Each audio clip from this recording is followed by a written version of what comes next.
ओम नमः शिवाय। मैं हूं एस्ट्रोलॉजर केएम सिन्हा और मैं अपने इस यूट्यूब चैनल पर आप सभी का हार्दिक स्वागत करता हूं। देखिए, आज के वीडियो में हम लोग बात करने वाले हैं, सूर्य देव का राशि परिवर्तन होगा 14 अप्रैल 2025 को दोपहर 3:30। सूर्य देवता ज्योतिष में कहा जाए तो इन्हें ग्रहों का राजा माना जाता है और सूर्य से हमें ऊर्जा मिलती है। और आप देखते होंगे कि अगर आप नॉर्थ हेमिस्फीयर में हैं तो सूर्य इस समय बहुत प्रचंड हो जाते हैं। इनका तेज इतना ज़्यादा हो जाता है कि आप घर से बाहर नहीं निकल सकते हैं। तो सूर्य अपने उच्चस्थ राशि में पहुंच रहे हैं। जिनको ऊंच नीच राशि नहीं समझ में आती कि कोई ग्रह किसी घर में उच्च का होता है या नीच का होता है, आप सूर्य देवता का उदाहरण लेके समझ सकते हैं। दिसंबर का जो महीना होता है उसमें सूर्य देवता नहीं निकलते हैं। हम लोग चाहते हैं, प्रार्थना करते हैं कि सूर्य देव का आगमन हो, उनके दर्शन हो। लेकिन मई का मंथ, अप्रैल के मंथ में जब सूर्य लगभग 14 अप्रैल से लेकर 14 मई तक लगभग मैं एक डेट बता रहा हूँ, प्रतिवर्ष ये उच्चस्थ हो जाते हैं। और जब ये उच्चस्थ होते हैं तो बाहर इतनी ज़्यादा धूप बढ़ जाती है, परेशानी उत्पन्न होती है। तो सबसे पहले ये राशि परिवर्तन तो हो रहा है, इसमें इस वीडियो में प्रत्येक लग्न वाले जातकों के लिए, मैं फिर से रिपीट कर रहा हूँ, प्रत्येक लग्न वाले जातकों के लिए इसका क्या प्रभाव होगा, इसको उसके सकारात्मक प्रभाव क्या होंगे, नकारात्मक प्रभाव क्या होंगे, दोनों को मिलाकर हम इस वीडियो में समझेंगे। सूर्य आत्मा के कारक होते हैं, साक्षात कहा जाए प्रथम भाव के कारक होते हैं। कुंडली का जो प्रथम भाव होता है वो आत्मा का ही भाव होता है, आप खुद होते हैं। और जब कभी भी कोई माता के गर्भ में रहता है तो सबसे पहले हार्ट बीट आती है और ये हार्ट बीट वही सूर्य की ऊर्जा होती है। जब तक हार्ट बीट हमारी चलती है, हृदय गति चलती रहती है, हम लोग को जीवन मिलता रहता है। और जब सूर्य पीड़ित हो जाता है, परेशानी होती है, तो फिर एक ऐसी कंडीशन आती है जब मोक्ष की प्राप्ति भी होती है। तो सूर्य को इतना महत्वपूर्ण माना जाता है।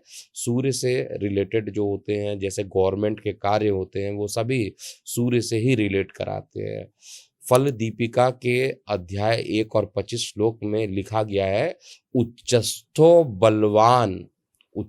बलवान राज्यम दधात राजान में वह।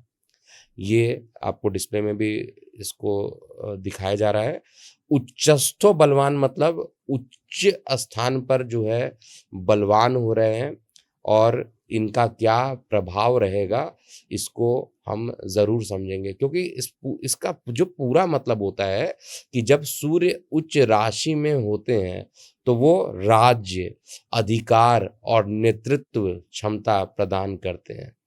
अब ये गोचर जो रहेगा, वैसे तो देखा जाए कि आत्मविश्वास बढ़ाने वाला होगा, नेतृत्व क्षमता में विकास करेगा और सरकारी कार्यों में भी सफलता लेकर आएगा। लेकिन साथ ही सूर्य जो है गर्मी के कारक होते हैं, अहंकार के कारक होते हैं, इसलिए अहंकार आपका बढ़ सकता है।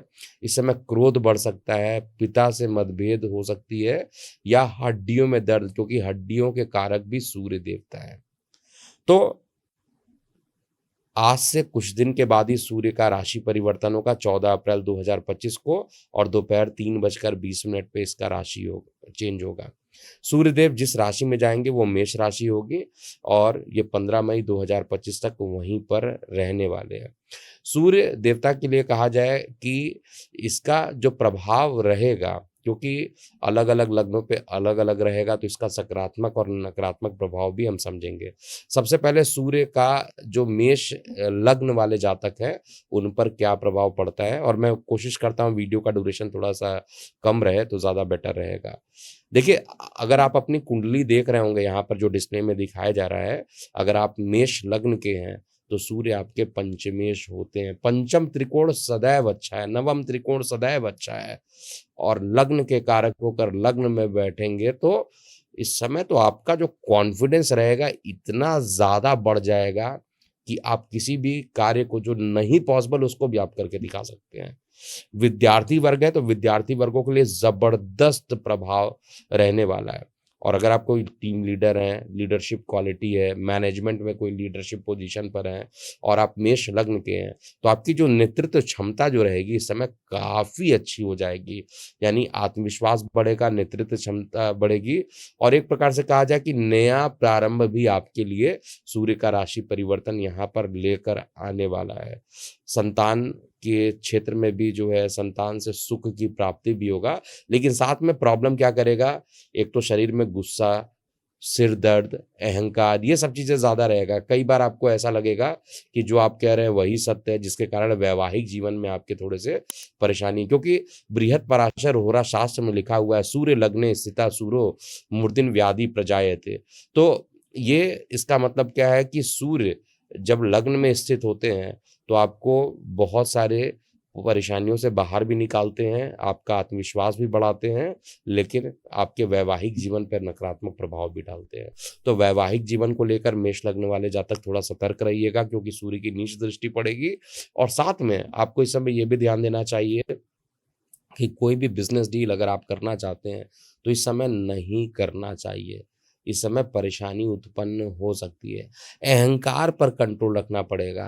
अहंकार अगर आपने ज़्यादा किया, तो फिर यही सूर्य देवता के कारण जो है, वो परेशानी होगी, क्योंकि शनि देवता जो कि न्याय के कारक होते हैं, वो अस्त 10 अप्रैल तक थे, लेकिन अब ये भी उदित हो रहे हैं और जैसे उदित होंगे और शुक्र भी जो मार्गी हो गए हैं, तो ये सभी चीज़ें और कुछ दिन में बुध भी मेष राशि में गोचर कर लेंगे। तो ये सभी कॉम्बिनेशंस जो आगे बन रहा है, वो उसकी गंभीरता को आपको समझना चाहिए। दूसरे लग्न राशि की बात करते हैं, वृषभ लग्न या वृषभ राशि वाले जातकों पर इसका क्या प्रभाव पड़ेगा? देखिए, सबसे पहले तो मैं ये चीज़ बता देता हूँ, वृषभ लग्न में सूर्य का गोचर कहाँ पर हो रहा है? तो आपके लग्न से द्वादश भाव में ये जा रहे हैं। द्वादश भाव में जब भी सूर्य जाते हैं, तो उसमें बृहत्पराशर होरा शास्त्र में लिखा है, द्वादशे पाप हानि ये स्यात्। यानी जब सूर्य 12वें भाव में होते हैं, तो पाप हानि करते हैं। इसका मतलब है कि आपकी आध्यात्मिकता को बढ़ाएँगे, विदेश यात्रा को बढ़ाएँगे, ध्यान को बढ़ाएँगे, लेकिन खर्चों में वृद्धि भी करेंगे, एकांत में रहना आप पसंद करेंगे, जो कि अच्छा नहीं है, क्योंकि राहु थोड़ा हावी हो जाएगा और नींद में कमी, यानी रात-रात भर जगने की कंडीशन ऐसी हो सकती है, इस बात को भी आपको नोट करना चाहिए। सूर्य जो होते हैं उनको डिपार्टमेंट जो है 4th हाउस का अगर आप वृषभ लग्न के हैं, तो 4th हाउस जो रहेगा, यानी चतुर्थेश जो होते हैं, सूर्य होते हैं, वो द्वादश में चले जाते हैं। तो इस समय मीनिंग क्या हो रहा है? द्वादश स्थान से केवल विदेश यात्रा को ही तो नहीं देखा जाता है। द्वादश भाव से हम लोग ये भी देखते हैं कि आपके जो अस्पताल के जो खर्च होते हैं, किसी प्रकार के कर्ज इत्यादि को देखा जाता है। लीगल केसेस के भी कुछ पोर्शन को हम लोग देखते हैं द्वादश भाव को। निद्रा की समस्या तो ऑलरेडी मैं बता ही चुका हूँ, जो कि बृहत्पराशर होरा शास्त्र में मेंशन्ड है। लेकिन यहाँ पर एक ही चीज़ है कि माता के स्वास्थ्य को लेकर थोड़ी-सी परेशानी बढ़ सकती है, क्योंकि चतुर्थेश जब 12th हाउस में जाएँगे, यानी माता को लेके अस्पताल में चले जा रहे हैं। तो यदि माता जो है इस समय विदेश यात्रा अगर कर रही हैं या लंबी दूरी की यात्रा कर रही हैं, तब तो ठीक है, नहीं तो हॉस्पिटलाइज़ेशन के किसी प्रकार के खर्च भी यहाँ पे डेवलप हो सकते हैं और सूर्य उच्च के रहेंगे, तो इसलिए खर्च की वृद्धि ये करेंगे और इस कारण से एकांत में रहना और नींद में कमी, ये कुछ ऐसे पॉइंट है जो कि हो सकता है वृषभ लग्न और वृषभ लग्न वाले जातकों के लिए, क्योंकि ये पूरा लग्न पर ही मैं बता रहा हूँ। अब हम बात करते हैं तीसरे लग्न के लिए, मिथुन लग्न वाले जातकों के लिए इसका क्या प्रभाव होगा? देखिए, मिथुन लग्न में सूर्य देव को क्या डिपार्टमेंट दिया गया है? सूर्य देव आपके पराक्रमेश होते हैं। छोटे भाई-बहनों का जो पोजीशन हो गया, ये सूर्य देव का ही पोजीशन है। सूर्य देव यहाँ पर आपके मित्रों का भी जो पोजीशन है और ये जा कहाँ पे रहे हैं? इनकम में जा रहे हैं। यानी जो तृतीयेश हैं, वो एकादश स्थान पर जा रहे हैं, लाभ के स्थान पे जा रहे हैं। अब यहाँ पर क्या होगा? उच्च राशि में भी जा रहे हैं। एक तो जो गर्भवती महिला होंगी उनके गर्भहानि का योग ज़बरदस्त यहाँ पे बनाएँगे, तो थोड़ा सावधानी रखिएगा जो मिथुन लग्न वाले जातक हैं। बाकी लोगों के लिए क्या होगा, जो आपके मित्र हैं, जो रिश्तेदार हैं, अगर आप मिथुन लग्न के हैं, तो आपके लाभ को बढ़ाने की ये कोशिश करेंगे। वो लाभ किसी भी तरीके से हो सकता है। मित्रों से लाभ हो गया, सरकारी लाभ हो गया, नेटवर्किंग के थ्रू, क्योंकि हम लोग कम्युनिकेशन या नेटवर्किंग को भी हम लोग थर्ड हाउस से ही कैलकुलेट करते हैं। लेकिन एकादश भाव में जाएँगे तो बड़े भाई-बहनों से थोड़ा तनाव हो सकता है और अहंकार अगर प्रवेश हो गया आपके अंदर तो और ज़्यादा परेशानी होगी। तो इन कुछ पॉज़िटिव, कुछ नेगेटिव जो बातें हैं, दोनों को आपको नोट करना चाहिए। लेकिन इनकम बढ़ाने में इस समय मित्र, छोटे भाई-बहन या जो आपके रिश्तेदार हैं, वो आपको थोड़ा-सा सपोर्टिव रहेंगे।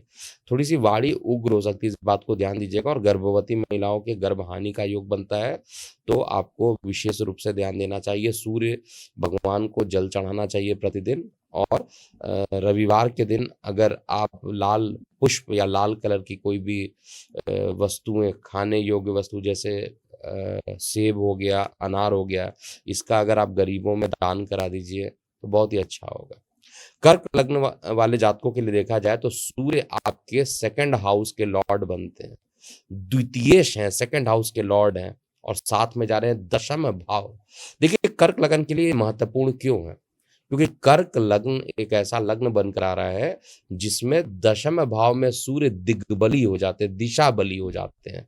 अब दिशा बली होंगे तो किस चीज़ को लेकर दिशा बली होने वाले हैं? एक तो नौकरी में आपका प्रमोशन होगा, यहाँ पर बहुत सारी संभावना बनती है। धनेश दशम में जा रहा है, धनेश दशम का संबंध बन रहा है, तो नौकरी में आपकी जो प्रमोशंस अगर आपकी बची है तो प्रमोशन होने के योग बनेंगे और समाज में मान, पद, प्रतिष्ठा बढ़ेगी। कोई भी ऐसा काम जो कि गवर्नमेंट से रिलेटेड होता है, इस समय अगर आप करते हैं, तो आपको बेहद अच्छा परिणाम मिलेगा। लेकिन नेगेटिव क्या रहेगा क्योंकि सूर्य जो है यहाँ से नीच दृष्टि पे आपके जो माता के पोजीशन पर देखेंगे तो माता के साथ संबंध आपके थोड़े-से इस समय खराब हो सकते हैं। और याद रखिएगा, अगर आप पेशेंस से काम लेते हैं यहाँ पर, तो आप बहुत अच्छे से डील कर सकते हैं और इस समय सूर्य क्योंकि परम उच्च के हो जाएँगे और जिस भी प्रकार की जो परेशानी थी क्योंकि जब मीन राशि में थे, तो उस समय खरमास लगा था, कोई भी शुभ काम नहीं हो पाता था। अभी शुभ काम के लिए आप आगे बढ़ सकते हैं। वरिष्ठ अधिकारियों से किसी प्रकार का विवाद इस समय करना आपके लिए खराब हो सकता है और मानसिक दबाव भी थोड़ा-सा महसूस हो सकता है क्योंकि आपकी जो राशि आपका जो लग्न बनता है वो इमोशनल लग्न है और ये कहा गया है बृहत्पराशर होरा शास्त्र में कर्म स्थाने भवेत सूर्यः कर्म स्थाने भवेत सूर्यः प्रभावम ददात नृपादिति यानी नृप राजा के समान ये प्रभाव देने वाला है, तो गोचर आपके लिए अच्छा है। धन की कोई परेशानी थी तो धन भी परेशानी भी कम हो जाएगी। अब सिंह लग्न की बात करते हैं। अब आपका खुद लग्नेश है और कहाँ पर जा रहा है सिंह लग्न में अगर आप देखिएगा तो ये परम उच्च के हो रहे हैं और ये जो परम उच्च के होंगे वो आपके नवम त्रिकोण में पितृभाव में जाके उच्च के हो जाएंगे और जब ये पितृभाव में ही जब ये उच्च के होंगे तो उच्च शिक्षा के रास्ता को ये प्रशस्त करेंगे। पिता से जो संबंध रहेंगे आपके अच्छे हो जाएंगे, भाग्य का आपको साथ भी यहाँ पर अच्छा मिलेगा और अगर आप कहीं धार्मिक गतिविधियों में इन्वॉल्व हैं तो लीडरशिप क्वालिटी आपकी बढ़ेगी। लेकिन कुछ परेशानी भी हो सकती है, जैसे इस समय मित्र आपको धोखा दे सकते हैं, क्योंकि रीज़न क्या है जहाँ पे सूर्य उच्च के हो रहे हैं उससे सप्तम स्थान नीच का होगा। अब वहाँ पर सूर्य आपको परेशानी दे सकते हैं। सूर्य किस तरीके की परेशानी दे सकते हैं? सूर्य आपके मित्रों के साथ जो है थोड़े से रिलेशन खराब कर सकते हैं, तो कुछ वाद-विवाद ना हो जाए, विचारधारा का टकराव हो सकता है, अहंकार इस समय आपका बढ़ सकता है, तो थोड़ा-सा आपको यहाँ पर ध्यान देना चाहिए जिससे कि आगे कोई परेशानी ना हो। अब हम कन्या लग्न की बात करते हैं।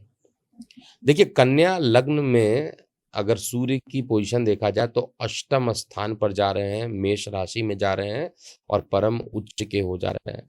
और कन्या राशि एक ऐसी राशि है जिसमें द्वादशेश होकर ये आपके अष्टम में जा रहे हैं। तो विपरीत राजयोग का फॉर्मेशन लगभग-लगभग बनेगा।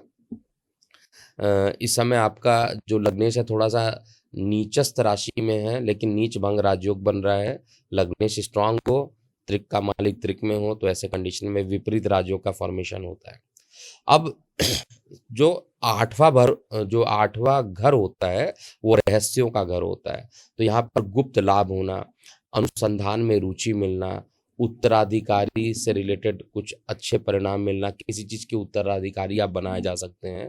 तो ऐसी कुछ चीज़ें जो रहेंगी, और इस समय जो मन रहेगा ध्यान, योग, साधना में बहुत तेज़ी से रहेगा। रिसर्च एंड डेवलपमेंट करने वाले लोगों के लिए बेहद ही अच्छा है। लेकिन स्वास्थ्य संबंधित कुछ चिंताएँ हो सकती हैं, विशेष रूप से अगर स्त्रियाँ हैं तो उनके हड्डियों में दर्द बहुत ज़्यादा बढ़ सकता है। अचानक खर्च या विवाद की कंडीशन भी यहाँ पर सूर्यदेव दे सकते हैं। तुला लग्न वाले जातकों के लिए क्या होगा? देखिए, तुला लग्न में सूर्य उच्च के हो रहे हैं, सप्तमस्थ होकर ये उच्च के हो जा रहे हैं, लेकिन लग्न पर नीच दृष्टि डालेंगे, इस बात को भी ध्यान दीजिएगा। जहाँ पर जो कोई भी ग्रह उच्च का होता है, उससे सप्तम स्थान पर नीचस्थ दृष्टि डालता है। तो वैवाहिक जीवन में कहा जाए तो ऊर्जा, व्यापार में वृद्धि, ये सब कुछ सकारात्मक आपके लिए रहेगा। इस समय आप कोई भी व्यापार कीजिएगा, रिज़ल्ट अच्छा रहेगा। लेकिन अहंकार बहुत ज़्यादा हो जाएगा, जीवन साथी से टकराव भी हो सकता है, और इसी को अगर आपने कंट्रोल कर लिया तो बहुत ज़्यादा कोई दिक्कत नहीं होगा और चीज़ें ठीक रहेंगी। आय के जो साधन होंगे उसमें बड़े भाई-बहनों का भी सहयोग जो होगा वो काफ़ी अच्छा इस समय रहेगा। वृश्चिक लग्न की बात किया जाए तो वृश्चिक लग्न में सूर्य वैसे ही आपके अत्यंत योगकारक माने जाते हैं। सूर्य आपके दशम दशम स्थान के मालिक हैं और साथ में आपके षष्ठम भाव में उच्च के हो जा रहे हैं। तो कोई भी कार्य अगर आप करते हैं तो उसके अंदर ऊर्जा बहुत ज़्यादा होगा।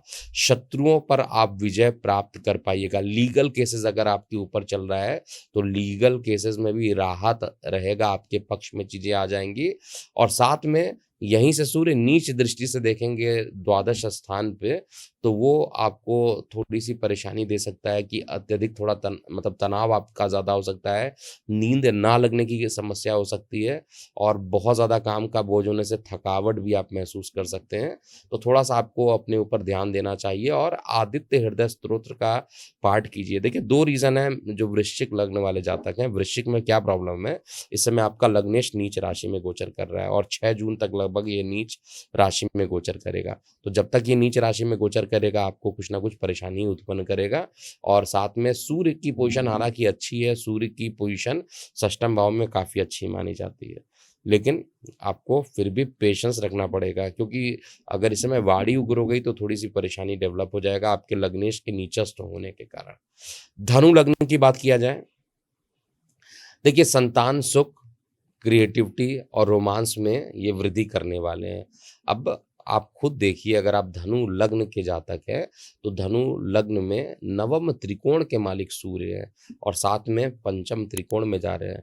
जब भी कभी एक त्रिकोण का मालिक दूसरे त्रिकोण में चला जाता है, तो बहुत ही अच्छा रिज़ल्ट बन जाता है। योग कारक तो होते हैं ये त्रिकोण हमेशा, तो इसलिए संतान से संबंधित कोई सुख में कमी थी, तो इस समय ऐसे लोग जो जिनके संतान नहीं हो पा रही, ये समय बड़ी अच्छा है कंसीव करने के लिए, और जो आईवीएफ करना चाहते हैं, किसी कारण संतान नहीं हो रही, तो ये उनके लिए भी संतान का सुख देने वाला होगा। बाकी लोगों के लिए जिनकी संतान है, उनसे भी संतान का सुख आपको ज़्यादा मिलेगा, अर्थात आपकी संतान आपकी बात को मानेगी, उसका नेम-फेम होगा, और आपके लव रोमांस में भी ये वृद्धि करने वाले हैं। तो ओवरऑल रहेगा, लेकिन सूर्य क्या है, थोड़ा-सा अहंकार भी डेवलप करता है, इस कारण से थोड़ी-सी लापरवाही अगर आप कर दिए तो कुछ वाद-विवाद भी हो सकता है, तो थोड़ा ध्यान दीजिएगा। मकर लग्न की बात करें, तो मकर लग्न में सूर्य देव मार्गकेश माने जाते हैं, एक तो अष्टमेश हो जाते हैं, और इनकी पोजीशन कहाँ पे जा रही है, इनकी पोजीशन आपके स आपका जो त्रिकोण बनता है, आपका जो चतुर्थ भाव होता है, यानी प्रॉपर्टी वाला भाव है, वहाँ पर जाकर उच्च के हो जाते हैं। लेकिन है तो अष्टमेश, अष्टम के भाव के मालिक हैं। अष्टमेश उच्च का हो गया, तो उच्च का अष्टमेश जो है, इस समय गृहस्थ सुख, परिवार में प्रॉपर्टी से आपको लाभ तो दिला देगा। गवर्नमेंट से संबंधित जो है, कोई भी आप काम करते हैं उसमें लाभ दिलाने की ये पूरी कोशिश करेगा, लेकिन इसमें अध्यात्म का समन्वय अगर हो जाता है, समन्वय हो जाता है, तो ये बहुत अच्छा परिणाम देगा। नहीं तो इस समय प्रॉपर्टी में निवेश आपको नहीं करना चाहिए, क्योंकि अष्टम मतलब रोग अष्टम जो होता है वो एक प्रकार से रुकावट है, रुकावट को लेकर प्रॉपर्टी में चला गया। तो कोई काम करना भी चाह रहे थे उसमें अकस्मात रुकावट लाने का भी कोशिश कर सकता है।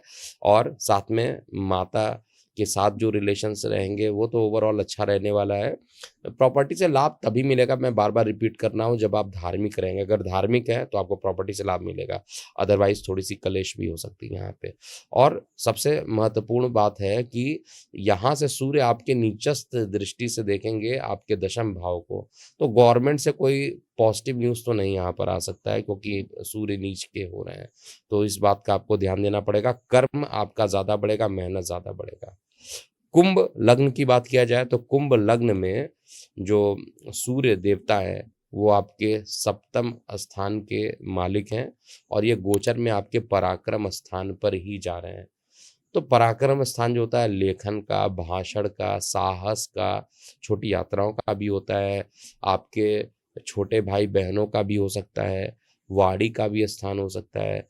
तो इसलिए ये आपके मित्र रिश्तेदार इस समय जो रहेंगे वो थोड़ा आपको सपोर्टिव ज़रूर करेंगे, और आपके जीवन साथी का भी जो रहेगा यहाँ पर सहयोग मिलेगा, जो कुंभ लग्न वाले जातक हैं। लेकिन परेशानी क्या है, वाणी स्थान पे सूर्य या मंगल रहते हैं, तो ऐसे कंडीशन में वाद विवाद की संभावना ज़्यादा बढ़ जाती है। तो कटु, वाणी और भाई बहनों से किसी प्रकार का विवाद भी सूर्य देवता यहाँ पर करा सकते हैं। इस बात को विशेष रूप से आपको नोट करना चाहिए। तो सूर्य को जल चढ़ाते रहिए, परेशानी थोड़ी सी कम होगी। मीन लग्न वाले जातकों के लिए कहा जाए तो सूर्य देवता, क्योंकि आप मीन लग्न वाले जातक हैं, तो आपके द्वितीय भाव में जाकर परम उच्च के हो जा रहे हैं। द्वितीय भाव में जाकर परम उच्च के हो जाएंगे। षष्ठेश हैं, 6th हाउस के लॉर्ड है, लेकिन सेकंड हाउस में जाकर ये उच्च के हो जा रहा है। तो परिवार में एक तो वाद विवाद बढ़ जाएगा। इस समय वाणी उग्र हो सकती है, बहुत ज़्यादा आपको ध्यान देना पड़ेगा। जो भी मीन लग्न वाले जातक है, ऐसा ना हो कि वाणी के चक्कर में परेशानी बहुत ज़्यादा बढ़ जाए, इसलिए बहुत पेशेंस रखना पड़ेगा। स्ट्रिक्टली जो मीन लग्न वाले जातक हैं उनका आत्मबल बढ़ेगा, लेकिन देखिए आत्मविश्वास बढ़ना अच्छा है, अति आत्मविश्वास बढ़ना जो है वो खराब हो जाता है। लेकिन साथ में ये आपके अष्टम को भी देखेंगे। अष्टम को देखने का मतलब क्या है, नीच दृष्टि से देखेंगे। तो यहाँ पर आपका, अगर आप रिसर्च एंड डेवलपमेंट कर रहे थे तो आपका मन नहीं लगेगा, और अकस्मात कोई बड़ा नुकसान हो सकता है। इस समय किसी प्रकार का निवेश नहीं करना चाहिए। अगर आप किसी भी प्रकार का निवेश करते हैं तो आपको थोड़ी सी परेशानी ही ये सूर्य देवता यहाँ पर देंगे। एक कॉमन उपाय है जिनको सूर्य से परेशानी हो रही है, जो मैं नकारात्मक बातें बताया हूँ। देखिए पॉजिटिव बातें तो ठीक है, जो निगेटिव बातें हैं उसके लिए आपको तांबे का लोटा लीजिए, उसमें जल, लाल फूल, अक्षत, उसको उसके अंदर मिक्स कर दीजिए, और सूर्य को ओम सूर्याय नमः या ओम भास्कराय नमः, जो भी आप मंत्र यूज़ कर सकते हैं, तो उससे अगर आप जल चढ़ाते हैं तो आपके लिए चीज़ें, नकारात्मक प्रभाव कंट्रोल हो जाएगी। और रविवार को लाल रंग का जो वस्त्र है, जिनके लिए नकारात्मक है उनको डोनेट करना चाहिए, और रविवार का अगर फास्ट कर लेते हैं तो वो भी आपके लिए अच्छा रहेगा। तो ये था पूरा मेष से लेकर मीन लग्न वाले जातकों के लिए क्या प्रभाव पड़ेगा। और एक ज़रूरी सूचना यहाँ पर देना चाहता हूँ कि कुंडली एक्सपर्ट के जो वेबसाइट है उस पर जाइए और अपने फ्री रिपोर्ट्स को ज़रूर डाउनलोड कीजिए, और आप अपनी प्रतिक्रियाएं ज़रूर बताइए। जिनको डाउनलोड्स में प्रॉब्लम आ रहे हैं, क्योंकि रिपोर्ट फ्री है, फुल रिपोर्ट है, फ्री रिपोर्ट है, तो अगर आपको कोई प्रॉब्लम आ रही है तो हमारे टेलीकॉलर से बात कीजिए। नंबर है 9818318303। तो अभी के लिए इतना ही। मैं हूँ एस्ट्रोलॉजर केम सिन्हा। ओम नमः शिवाय।